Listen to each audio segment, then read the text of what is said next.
we come across a curious scene.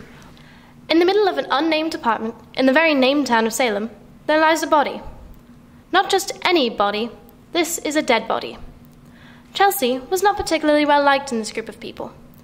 Hence the reason why instead of collapsing in despair, the crime scene devolved into staring contests with the four walls and one with the floor. And even though they quite literally could not care less about the dead body, they still couldn't help but speculate who was responsible for staining that rug. Could it have been Shelby? I'm gonna take her head and I'm gonna punch it with her intestines and I'm gonna have a lot of fun doing it. I'm gonna play football. She's always going on and on about what she could do if she ever found herself in possession of Chelsea's internal organs. However, much to her own disappointment, Shelby could not have been responsible for this particular murder. Nor could she have played with the organs like a fifth grader at recess, as she was tirelessly working in the library.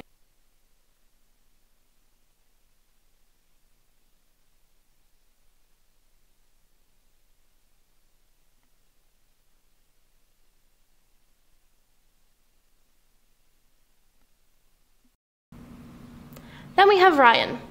Serial murderer, philanthropist, orange hoodie enthusiast, all-around kinda creepy bloke. Ryan was the third most likely person to have committed this particular murder, already having committed a few just earlier this week. But he had been on a killing spree since the week before. Oh, this reminds me of a famous quote from a very famous movie. Long live the king.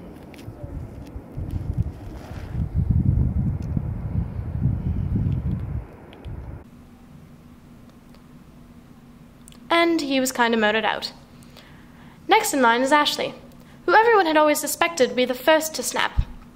In her docile state, she can be seen plodding along without a care in the world. However, it has been said that only one person has survived seeing her enraged, and he is currently committed to the local psychiatric ward. Once again, her story leads to a dead end, as she was out of town for the week.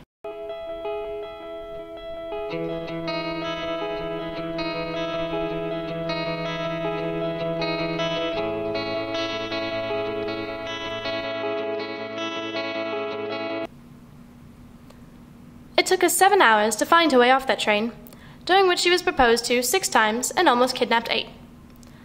Then comes Ben and Inti, who are always the first to be blamed when something goes wrong.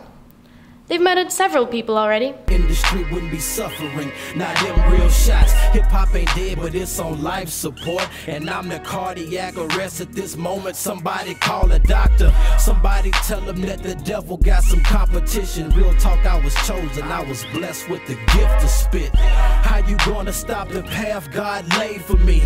Since 79, that man don't tell no lies. Bumps and bruises, car wrecks and gunshots. Rock bottom, I hit that. I still got. So what's one more on the list? This time, though, they have an airtight alibi. They slept like angels that night.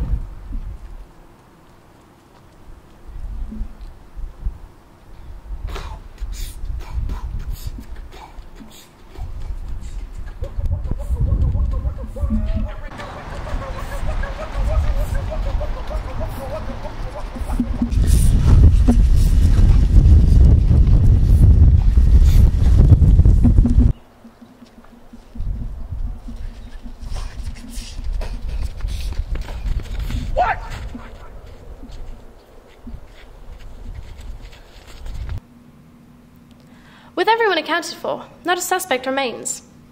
This is apparently a murder that will never be solved.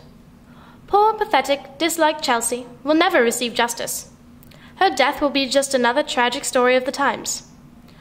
As the friends exit the scene of the crime, though, they just can't help but feel as though they had forgotten something. Or someone.